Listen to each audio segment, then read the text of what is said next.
This is Ironslag, and by the end of this video, you will have this dungeon totally uploaded into your brain, so you will feel completely relaxed when running this session. And you'll know how to handle the dreaded red alert, which is when the entire dungeon becomes aware of the player's presence. And yes, before you even ask, this guide is compatible with the 2024 rules. Here's what's at stake in this dungeon. The fire giant warlord Duke Zalto wants to use the Adamantine forge to reconstruct a giant robot called the Vonindod. His plan has three parts. First, he needs to collect all the pieces of the robot. Then, he needs to steal a bottle containing the Dawn Titan from the dwarves. And lastly, he needs to use the Dawn Titan to power his Adamantine forge, which will allow him to reconstruct the Vonindod. The players, however, are coming in with two potential goals. If you're running Storm King Sunder, then they're going to be looking for the Conch of Teleportation. This is a magical item that will let them teleport to the Court of the Storm Giants, and they can find it in the Ducal quarters, which is room 26. But if the players have a conscience, they may also want to thwart the Fire Giant's plan by destroying the Adamantine forge in room 29. Now, if the players don't do this, if the players let the Fire Giant succeed, then we're going to run a giant robot encounter in the epilogue of this campaign. Consequences. Now, I don't want you just to wholesale accept my advice regarding this, because I need to address my bias when it comes to session prep. I don't believe that session prep is the process of just memorizing the raw information from the book. Instead, I think you should be absorbing and reinterpreting that information and then repackaging it as playable content for your players. If you ever have an idea and that idea doesn't match up with the book, go with your idea because the book doesn't know your players. By the same token, if I say something that you think won't work for your table, go with your gut because I don't know your players either. All that to say, we are deviating from the book a little bit, and I want to go through those 5 broad changes now. The first change is that we're including a bonus scene as a prelude to this dungeon where the player's airship is chased by the ancient blue dragon Imrith. She gives the players a detonation device to destroy the Adamantine forge. Now, this ancient blue dragon does have her own villainous motivations for wanting the players to do this, and you can get a breakdown exactly how to run this scene in the pinned comment of this video right here. The second change is that we're adding these 8 blueprints as findable loot throughout the dungeon. Each of these has a giant language version and an English language translation. These can all be crafted at the Adamantine Forge at the end of the dungeon, and you can get these blueprints on my Patreon for $5 right now. For $5, you get literally everything I've ever made. It's a bargain. For a third change, we're cutting something from the dungeon. In the dungeon as written, Duke Zalto has a wife and 2 children. However, we don't need a dramatic married with children subplot in our fantasy giant dungeon. So I'm just cutting those characters altogether. Duke Zalto is a bachelor. Our fourth change is that the dungeon as written has a little mini dungeon right at the beginning called the Yakfolk Village. Now, rather than run every encounter in that village, we're going to shorthand it where it only becomes a couple of encounters. And there is no fifth change, but I just wanted to get my thumb involved in the mix. Let's talk about how the players actually enter the dungeon. How to enter Ironslag. Ironslag is built into the guts of this dormant volcano. Right down the bottom are these massive doors which are guarded by way too many fire giants to assail. Now, all of the keyed encounters and locations are down the bottom, and then above that is nondescript mines for like 15 levels, and then right up the tippy top is the Yakfolk Village. When the players want to enter Ironslag proper, they can't just go through the front door. It won't work. Instead, they have to use the elevator, which is room 9 in the Yakfolk Village, or they could go through the Chimera's lair in room 1. Now, there are pros and cons of each entrance. The upside of the elevator is that it stops in so many locations on its journey through the mountain. The players could stop at any point during the abandoned mines. They could go to Ironslag upper level, room 11, or they could go to Ironslag lower level, room 24. The downsides to taking the elevator is that the only way to access it is by tackling the Yakfolk Village. Plus, it is not stealthy. And when I say not stealthy, I mean it. Because if the players catch this elevator directly to room 11 or room 24, both of which are in the dungeon proper, they're gonna get seen. I don't care how high their stealth roll is, unless they're invisible, somebody's watching this elevator and they get spotted. And then the dungeon goes on red alert, which means every single combatant in the dungeon is going to gather up at one spot, they're going to organize, they're going to split into groups, and then hunt the players down. And don't worry, we will cover how to handle that situation a little bit later in the video. The upside for the players to go through the Chimera's lair is that it unlocks stealth as an option, and it lets them skip the Yakfolk Village encounters. The downside is that you have to go through the abandoned mines, and it only ends up at a single location, so there's a few less options there. So let's cover each of these entrances in detail. The Yakfolk Village, and Room 8, the Hall of the Yakfolk Chief. The Yakfolk Village is our first entrance into Ironslag, and it is absolutely a trap because this seemingly peaceful village is secretly super evil. These people, these Yakfolk, they live in partnership with the fire giants. Now, even though this map has a bunch of keyed locations, don't worry, we're going to cut most of them and we're just going to run a couple. Because as the party arrives, they're immediately greeted by a friendly Yakfolk warrior who says, "Oh, you must be so weary from walking up all those stairs. Thank you so much for visiting. Hey, why don't you come and meet our chief?" And then he leads them to room 8. On that walk though, you, the dungeon master, have a job to do. You need to hit all of these points on your list. Literally write this down and cross these off as you do them at the table. Make sure you're paying attention to your descriptions. If you haven't seen it, watch the movie Midsummer, because that's the vibe of this location. The greens are greener, the blue is bluer, the yaks are Swedish. Way off in the distance, the players can see humanoids working the fields, but these people do not look up as the players pass. These are prisoners with jobs. Resonating throughout the whole Yakfolk village, the party can hear a slow, rhythmic clunking sound of the water wheel, which powers the elevator in room 9. Depending on how many players you have in your party, you may want to add extra guards to this escort. But keep in mind, for every guard you add to this escort, you're going to subtract a guard from the upcoming encounter. When it finally comes time for the big reveal that these yaks are actually evil, I want you to keep the tone of the way they speak very friendly, but the content of their words turns dark. There's a great heel turn with this, with Critter Christmas in South Park, where all the forest animals are actually very evil. It's season 8, episode 14. And then this escort finally arrives at the Hall of the Yakfolk Chief in room 8. The main features here are the cushions that surround a pit in the center, the Yakfolk Chief and his 2 priests. There's a bunch of naked prisoners with jobs around serving food, and this is really important, you need to highlight the big gong in this area, because this gong is going to become a combat objective very soon. The Yakfolk Chief will offer the players a ceremonial smoking pipe and food and drink, and it's all laced with poison that will knock the players unconscious in the next 10 minutes. Ideally for our session, we do not want the Yakfolk to succeed in kidnapping and putting the players to work, so try and tip your hand a little bit, just hint at their dark nature without giving the entire thing away. But if they do get captured, then all their stuff is taken away, they wake up in a pen, and then later they're working a field, and you get to plan an escape session. The Yakfolk Chief will lie about everything. The prisoners with jobs, yeah, they're just monastic acolytes who have taken a vow of silence. Oh, the fire giants? Oh, we hate those guys as well. But they let us live up here because we help disguise their stronghold from a bird's eye view. Oh, you're getting a bad feeling about me and this whole village? Roll for initiative. When combat starts, we're probably looking at the Yakfolk Chief, 2 priests, and then however many warriors came with the escort. On round 1, you want one of the priests to run to the gong in this room and ring it.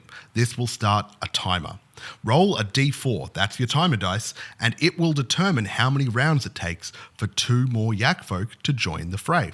After they've joined, someone can ring the gong again, and then we'd reset the timer, and then 2 more Yakfolk join after that expires, and so on and so on.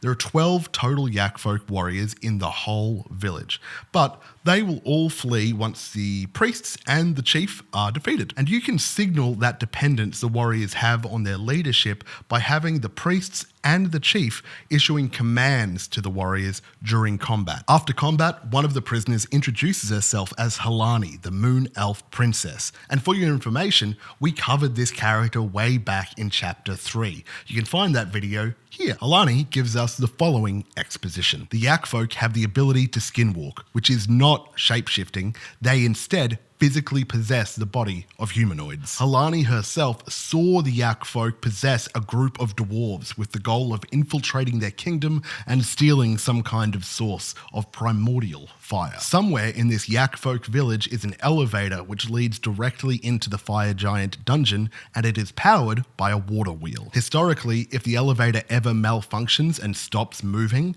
then the fire giants will send some guards to come and investigate. And particularly at the lower levels, the elevator's progress is always closely monitored. And as thanks for rescuing her, Halani will bless the weapon or the spell that landed the killing blow on the Yakfolk chief with the charm of the Slayer. But I've also got an idea here which is going to help you heaps with encounter balance, because I'm not good at looking at a stat block and going, that's a fair fight and that's not a fair fight.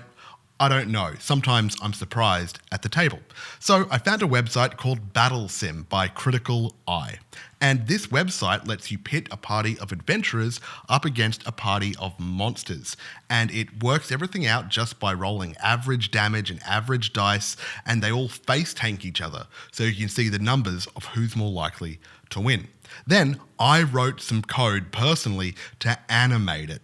Now, I'm going to get my friend Raw the Engagement Beholder to run this throughout the rest of the video. So if you see this little guy pop up, you're getting a summary of what the combat would look like. And you can gauge for yourself whether it's a tough fight or an easy fight. Thank you very much to Critical Eye. Okay, nerds, let's pit 4 level 8 adventurers against a bunch of mooses, or yakses, or whatever.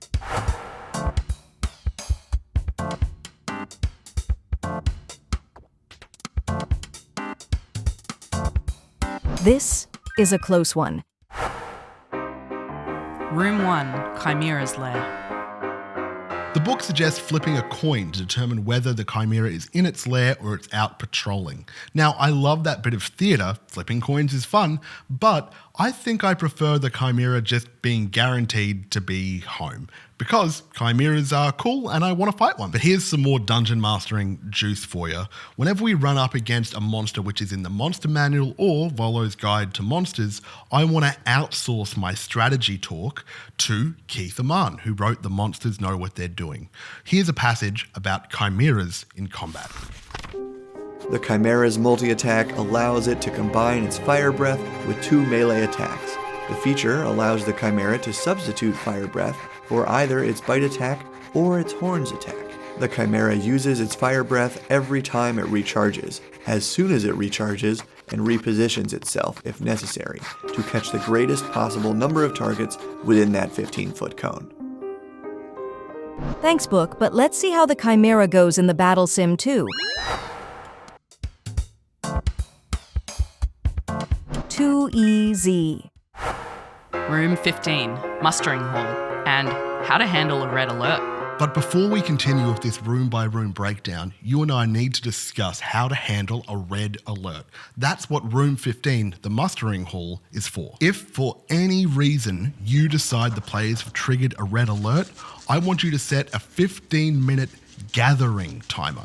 Literally pull out your phone, type in 15 minutes, away we go. That's real time, not game time. During those 15 minutes, if the players run into any keyed encounters, then you can run them as written. However, describe the monsters in that room as in transit towards the mustering hall and add a single goblin to that encounter, because that goblin would have been the messenger who told them, hey, we're in trouble, come to the mustering hall. And of course, if they do get in combat while one of these timers is on, then pause the timer for the duration of combat, because combat increments in 6-second rounds. After that 15-minute gathering timer has expired, you can start a 5-minute briefing timer. And during that time, from every keyed encounter, remove all fire giants, ogres, hellhounds, and hobgoblins, because all of those people are in the mustering hall learning what's up. After that 5-minute briefing timer has expired, the fire giants are going to break into 5 death squads and start looking for the players. 4 of these death squads are roaming around, but 1 death squad goes straight to room 26, the Ducal quarters, to guard the Duke's stuff. Now, you're the dungeon master, so it's up to you how these 4 roaming death squads are going to encounter the players. You could put them on a set rotation or path, you could give each of them a quadrant, or you could roll them as random encounters. But one thing's for certain, from this point on, if the players try and take a short rest or a long rest, one of these death squads will find them. Room 10. Stairs to the mines. The book doesn't have a lot of helpful information about the mines, but ultimately we know we're going to end up near room 17 in a combat with 2 salamanders. So let's say that anybody who wants to walk all the way down there can make a DC 14 athletics check, and if they fail, they take a point of exhaustion. But if you're cool, if you're a fun dungeon master, and I'm starting to suspect you might be, then we could run this fun minecart minigame. Here's how it works. The players each find a minecart, and when they get in, they barrel off down the rails into the guts of the mountain, into the darkness, and we begin the minecart minigame. There are only 6 rules to the minigame. Rule 1, the minecart minigame lasts 3 rounds. Rule 2, each round the players are presented with a diverging junction, heads or tails. Rule 3, the players vote for heads by standing up physically at the table, and they vote for tails by sitting down on the floor. Rule 4, the Dungeon Master then flips a coin. Players that voted incorrectly are out of the challenge, but players that voted correctly can keep going. Rule 5, the players that guessed incorrectly are going to have to walk the rest of the way rather than catching the minecart. So let's make that athletics check from earlier. The DC can start at 14, but we'll subtract the round number that they got out on. That's because they'd caught the minecart partway. And if they fail, they take a point of exhaustion. Rule 6, the players that make it all the way to the end get a free short rest as they wait for their mates to catch up, and they get the boon of adrenaline, which gives them advantage on initiative checks until the next long rest. Now, this may seem like a silly activity to some people, but I like anything that gets players up and moving around and acting things out at the table. It's just a little bit of a kinetic activity to reset your brain amidst all of these numbers. When the party gathers up, they hear the cling-clang of prisoners with jobs doing some mining, being supervised by 2 salamanders, and we can get ready for combat. Here's a little bit from the Monsters Know What They're Doing about running salamanders in combat. A salamander closes quickly with its foes and immediately multi-attacks with both tail and spear. The tail attack comes first, since a successful hit grapples and restrains its target, thus granting advantage on the follow-up spear attack. And since the grappled creature is by definition touching the salamander, its heated body does additional fire damage. If the players rescue these miners and ask them questions about Ironslag, then the miners know a little bit about these rooms, and you don't even have to be shy about it. You could reveal them on the map, you could tell them what these rooms are used for. If you're feeling really juicy, you could even tell them a little bit about the combat encounters to expect. In particular, pay attention to room 20, the wheel, because the prisoners probably know a little bit more about that room. That's enough talking. Let's put these salamanders in the battle sim.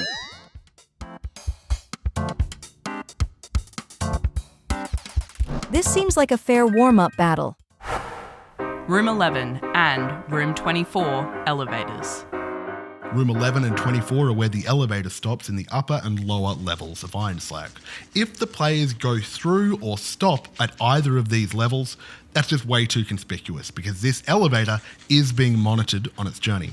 So if they go to either of these levels, just call a red alert immediately. The book says the elevator takes half an hour to cycle from the Yakfolk Village down to the bottom and back up again. So that's 15 minutes down and then 15 minutes back up.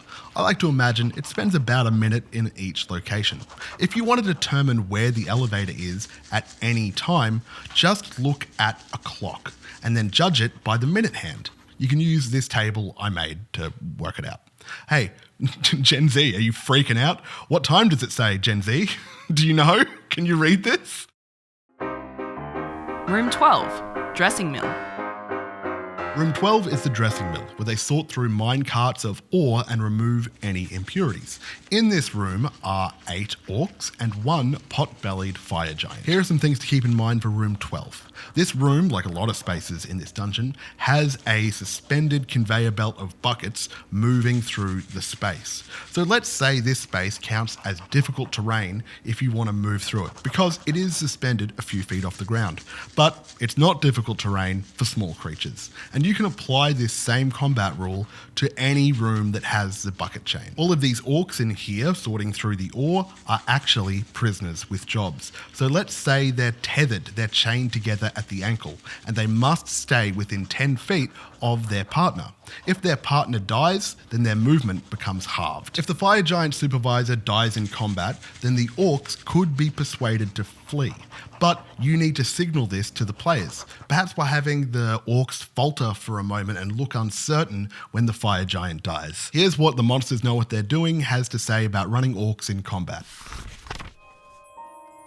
Orcs are brutes. They charge, fight hand to hand, and retreat only with the greatest reluctance when seriously wounded.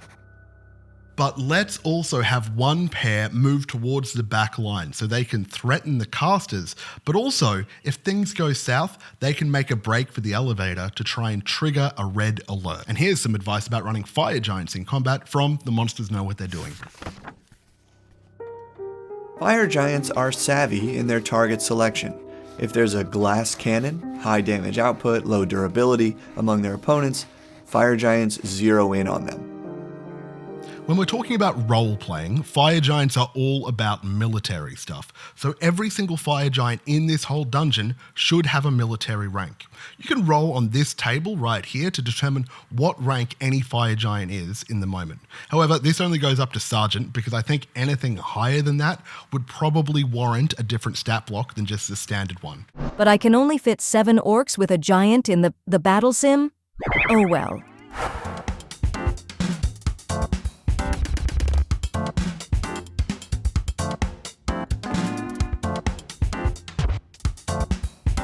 Okay, this is almost an even fight. Room 13, Overseer's Office. Room 13 is the Overseer's office. In this space, the players can find manacles and supplies to disguise themselves as prisoners if they want. And because nobody would ever disturb the Overseer, it's also a safe space to take a short rest so long as we're not in a red alert. Ironslag actually has a few of these offices scattered around the place, and I'd like to imagine they all belong to the same character, a fire giant Overseer who actually has aspirations to get a research and development role in the organization. So in this space, let's also roll on this table to see which blueprint of the Overseer they find. And remember, when you print out these handouts, you give the players the giant language version and only give them the English translation if anybody can speak giant. Assembly Hall, upper level. Room 14 overlooks the main area and main boss fight of this whole dungeon. Most of it is open air, but you can see the Adamantine forge down there. On the left is this walkway and stairs, and there's a balcony on the top and the right. And of course, there's also that conveyor belt that cuts through the whole space. This room has 2 purposes in your session.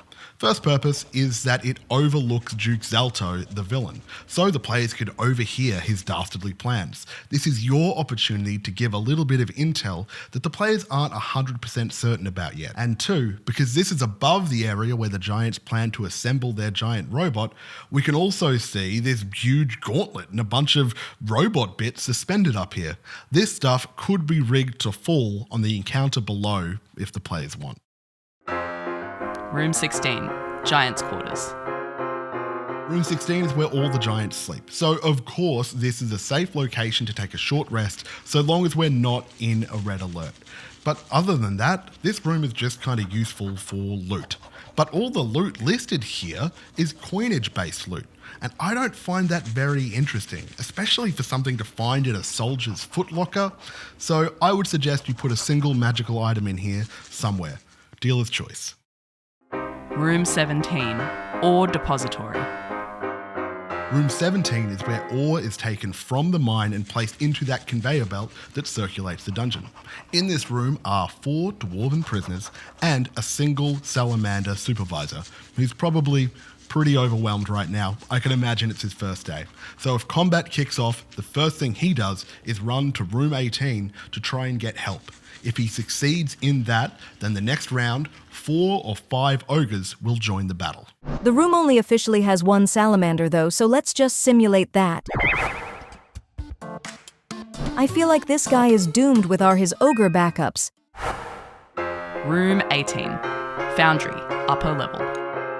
This room overlooks the Foundry, with bubbling pools of molten iron. In fact, if combat starts up here in the upper level, then the fire giants below will scoop up globs of molten iron and hurl it at the players.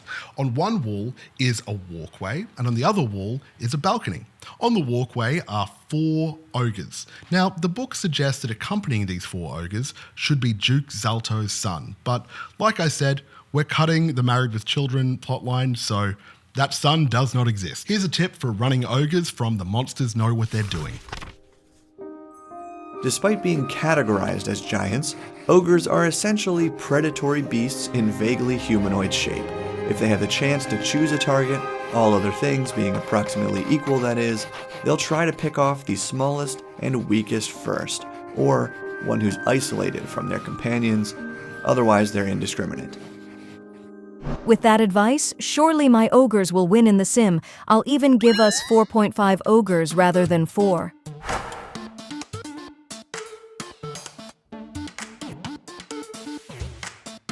Oh, these guys are weaker than they look. Room 19. Stairs down. Bump, ba, ba, da, ba, ba. Let's go stairs. Going down the stairs. We're gonna fight some giants. We're gonna kill some lovely dudes. Room 20. Wheel. In room 20, this prisoner wheel is the most strategically useful area in the whole dungeon.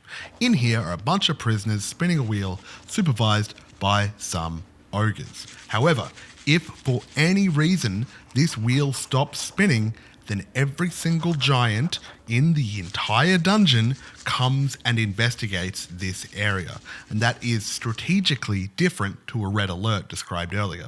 The reason those giants come to investigate is because this wheel powers the conveyor belt, which is so useful for the giant's whole operation. And also, it's very visible. So if you're able to reveal this strategic information to the players at some earlier junction, some interaction with the prisoners, then they could orchestrate some kind of stoppage or disruption here, and then they could explore the entire dungeon, sneaking around while the fire giants are distracted here. However, combat in this area can be a little bit spicy, because if the players fight these 2 ogres, then the noise carries down the hall towards the fire giant Hellhound Keeper, who then comes to investigate. He'll join combat, but as soon as it becomes clear that he's losing, he'll send either the ogres or he'll go himself to unleash the hounds, and then 7 hellhounds join the fray. The book doesn't list those hellhounds as starting here though, so let's just battle sim these 3 guys.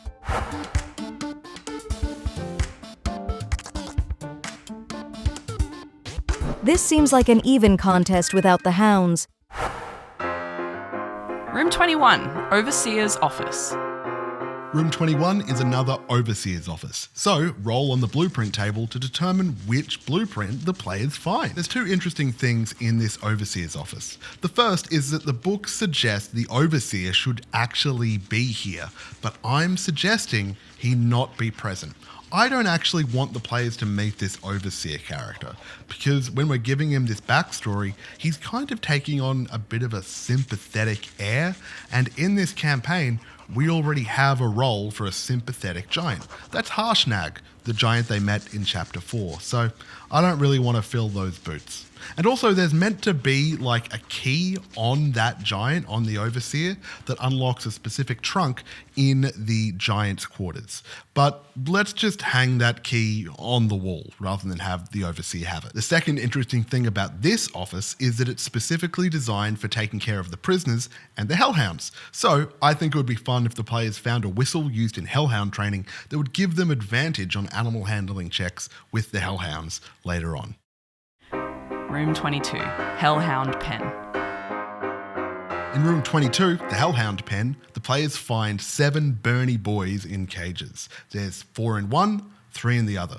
These cages are not locked. Instead, they're only latched. These dog-shaped fiends are trained to only accept the commands of fire giants. But if the players could muster a convincing impersonation of a fire giant's voice in fire giant speech from out of sight around the corner, I'd say they could trick them. Here's something to consider though.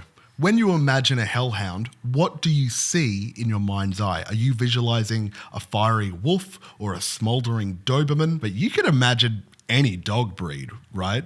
Wouldn't it be fun if you had like a sausage dog, a sausage hellhound? Hey, you're the dungeon master, you decide. I just work here. Here's how to run a hellhound in combat according to the monsters know what they're doing. When attacking a solitary target, hellhounds rely on their bite action, but when there's a second target close to the first, they use their fire breath, regardless of whether there's another hellhound in the area of effect. They're immune to fire damage, so they can't hurt each other this way. If these cages get opened, the players will only fight 4 Huns at a time though.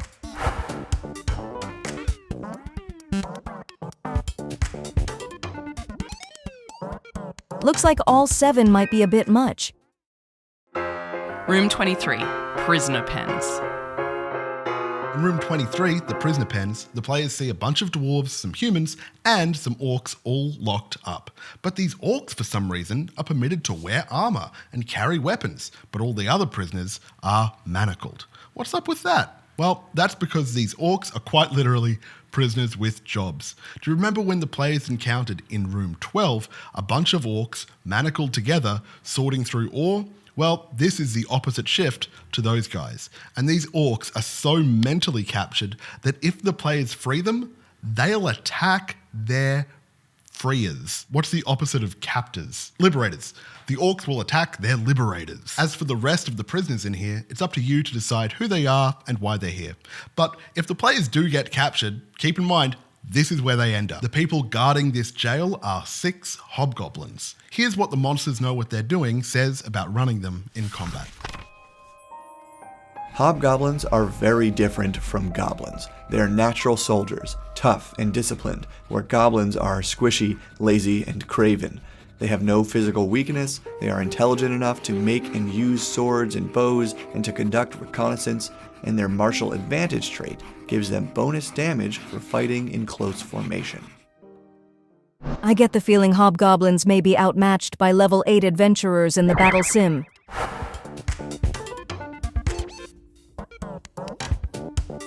Ouch! Outclassed. Room 25, Feasting Hall. Room 25 is the feasting hall, and in this room, the players find 30 goblins. But are they feasting? No, they are frantically cleaning up. Now, I would suggest you do not run this as a combat encounter, because these goblins are civilians. Instead, when the players arrive, they run around frantically, screaming, waving their arms like Kermit the Frog. You want to fight 20 goblins? I'll have to bundle them up in groups of 5 for the sim.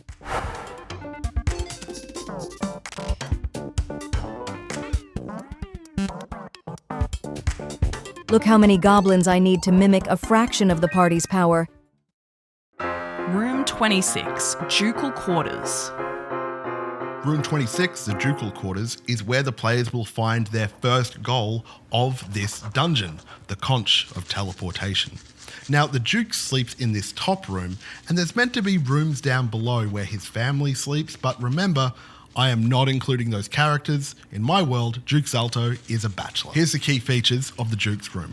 Firstly, there is like 10,000 gold worth of loot scattered around this room. Also, there's a trapped chest in this room sealed with a combination lock. The code is 727, but if the players try and pick it open with a DC 21, even if they succeed in opening the chest, they will trigger the trap, which will ignite the air around them, and they'll take a bunch of fire damage. Fire giants, am I right? And the last interesting thing in this room is that the Conch of Teleportation, it's in that chest. Let's take a look at that 727 combination though, because this is a little bit video gamey on my part, but I don't like that the only way players are going to learn this combination code is by asking Duke Zalto. So if you can think of some way to seed this information earlier in the dungeon via some theme or riddle or clue, then leave a comment and let me know, because we need something. Room 27, War Room. You know those scenes in Game of Thrones where they're looking at a map and they've got all the wooden figurines of the ships and the dragons? That's what this room is about. In here, the players find a big map sprawled out on a table with a bunch of minis on it, and from this they can glean all of the Fire Giants' intel about the movements of every other faction of giant in the region. But trust me, there's more to this room, because off in the corner is a deactivated iron golem with a magical rune carved into its head. Now, the players can take the rune off this giant's head, and they should, because it's a really powerful magical item, but they could also cast Identifier on the golem itself to learn its command word. And if the players learn and say that command word, this thing powers up and obeys their commands. However, the player's commands will be superseded by any other command made by a fire giant. However, here's the interesting thing. The giants don't know that. They don't know the command word. They don't know that they have authority over this thing. So you could have a real organic moment where mid-combat, the giants work out that they actually have control of this iron golem. And if you do find yourself having to run the iron golem in combat, here's what the monsters know what they're doing has to say about it. The iron golem has fire absorption. It also has poison breath, a small-scale equivalent to a dragon's breath weapon. The 15-foot conic area of effect calls for a minimum of 2 targets. However, with Intelligence 3, the Iron Golem isn't knowledgeable enough not to use this feature on dwarves or stout halfling. It uses its poison breath on the most nearest enemies, whatever they may be. Let's see what would happen if this robot turned on its masters, though. Purely fiction, of course. That could never happen in real life.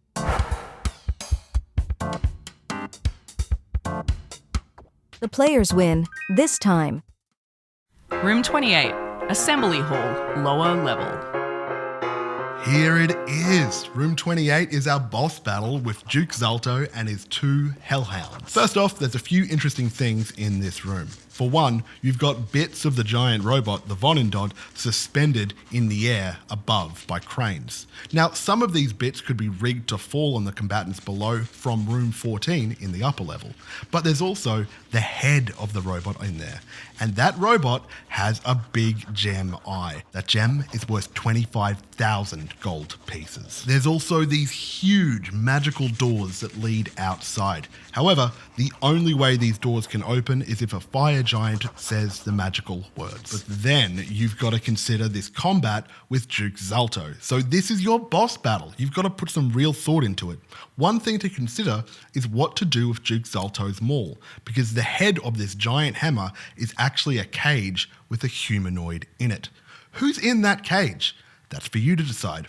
What I would suggest is if there's an important NPC the players have been looking for, that person is in the maul. Or if a single player has been captured, you can put them in the maul.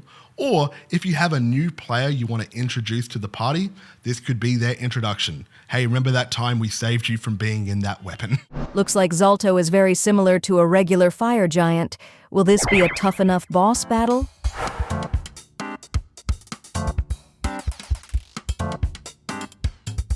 This seems like a fair fight, but should the boss be fair? There is another issue here though, because the book suggests right here at the last minute there's a development where a group of dark elves return from a mission to steal a bottle containing the Dawn Titan from the dwarves. This Dawn Titan is meant to power the Adamantine forge. Now, for most groups, I am suggesting that you do not include this scene because it's an overcomplicated element to add right at the end of the dungeon. However, if you've already done the work to seed these half-elves as a faction and you are comfortable running high-stress, high-complexity encounters, then give it a go, include it, run it to your heart's content. And let's take a look at what combat looks like with these Dark Elves and what combat looks like with the Dawn Titan, just for fun. Dark elves, huh? Guess we're really putting the random in random encoder. Okay, let's go battle sim.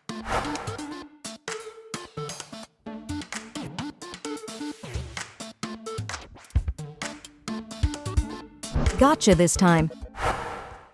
That went rough. I wonder if fighting something called a Dawn Titan will be easier? Haha, that's another win for me. Room 29, Adamantine Forge. Room 29 is the Adamantine Forge, and we are saying that if the players do not disable this magical forge, then the Fire Giants will succeed in reconstructing the Von and Dodd at the end of this campaign, and we will end up running a giant robot fight. The book says the Adamantine Forge is completely indestructible, but I'd like to think the players could mess with it in a way that could foundationally change the nature of the forge, which would render it not useful for Duke Zalto's purposes. In the previous video, I suggested the villain, the Blue Dragon Imerith, would meet with the players and have some interest in destroying this forge and not having to fight a giant robot, and so she would give the players a detonation device to achieve just that. You can check out that previous video, but I'll also share the pinned comment here. My favourite part of this little script here is when the dragon says this bomb is a necrotic blast made from compressing 4 cruel ghosts, phantoms specifically, into a volatile substance. It's called Fanta C4. And this bomb needs a command word, so let's say it is to say in Draconic, I command thee obliterate. And when it's detonated, we'll say this bomb is the equivalent of a 7th level fireball, but it does necrotic damage. And when placed inside, it will change the nature of the forge from fire to necrotic. But before the players detonate this stuff, they may want to make one of the blueprints that they found, right? Oh, looky here. They find enough materials to make one thing. Have fun. Room 30, Overseer's Office.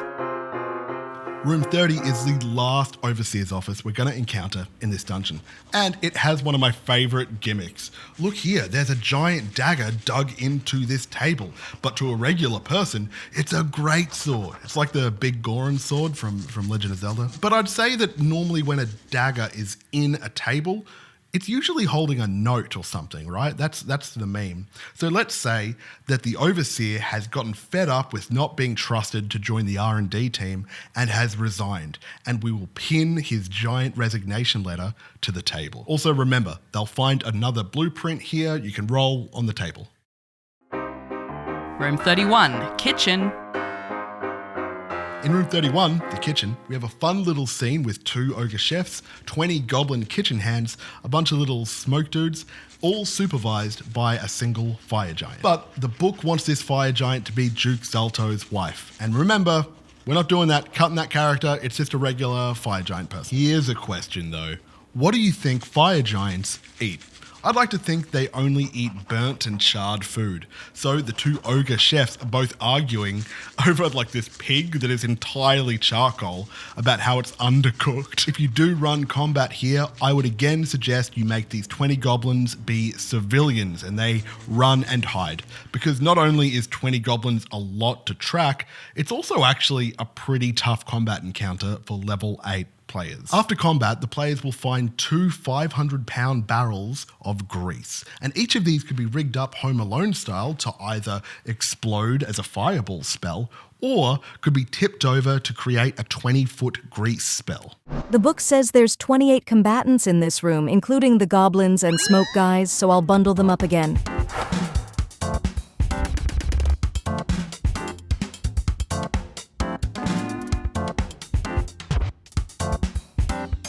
Don't mess with the back of house staff. Room 32, Storeroom. There's honestly not a lot that's interesting about this storeroom, but if you've had any instances of items being stolen or confiscated by the fire giants, then they are stored in this room. There's also this magical box that cools anything put inside it. It's an esky. Room 33, Cistern. This room is filled with 3 massive vats of ice-cold water that is filled via runoff from the mountaintop. In each of the vats around the rim, there's a mechanism that can prevent any overflow by siphoning off any excess. However, these drainage holes could be sabotaged by the players if they want. If the vats are sabotaged to overflow, then I want you to set a real-life timer for 10 minutes. At that point, the water will have overflowed and started seeping into room 34. That will rouse the attention of 2 of the 4 fire giants in there who will come to investigate. This could be useful strategically because currently there's 4 fire giants in the next room, but this could cut it down to 2, which is a much more assailable number. Room 34, Foundry, lower level. This Foundry is a really good test for what kind of dungeon master you are, because in this room are vats of molten iron. Now, the book says that if you fall into this molten iron, you will take 8d10 fire damage. If it was lava, it would be 10d10. Now, how is lava meant to affect a person, an adventurer, a hero? In my book, I say that if you fall into lava, you die. It's over. But how do you feel about that? The book also says if the players fight these 4 fire giants here, then the noise can interact with the giants next door in the forges. So let's talk about those forges. 4 fire giants. This will probably be tougher than the fight against Duke Zalto.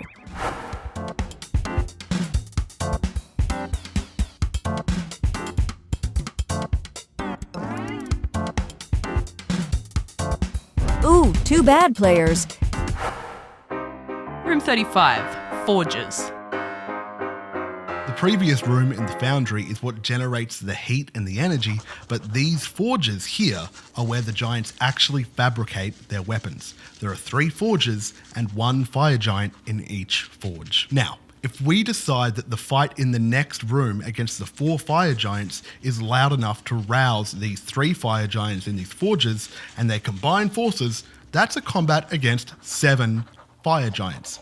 Frankly, even 4 fire giants is insanely tough. 7 is impossible. Instead, I think we should slow release these forge giants by saying, if we're fighting in the Foundry, we're going to roll at the end of every round a d6. If this d6 ever lands on a 1, then 1 forge giant will come through and join combat. So they're not all joining at once. When we're thinking about loot in these 3 forges, I love the idea that these giants were all working on the same item somehow, but it's incomplete. Because then the players, one of them, could take it upon themselves to finish whatever that project is. And I don't know what that project should be. Big sword maybe? Who knows? But you decide its stats and you decide how it works. Room 36, Armory. If the fire giants are militaristic, and pro tip, they are, then this room is where that military's power is physically held, because this room has an abstract amount of gear. The book says it just has enough arms and armor to equip a battalion, a whole army. And mate, I love this kind of loot, because it opens up doors to all kinds of harebrained schemes. What if the players want to arm all of the storm giants or all of the hill giants in fire giant gear for some reason? Or maybe they want to disguise Harshnag as a fire giant. Then all of that is capable through the discovery of this room. Room 37, Stairs Up.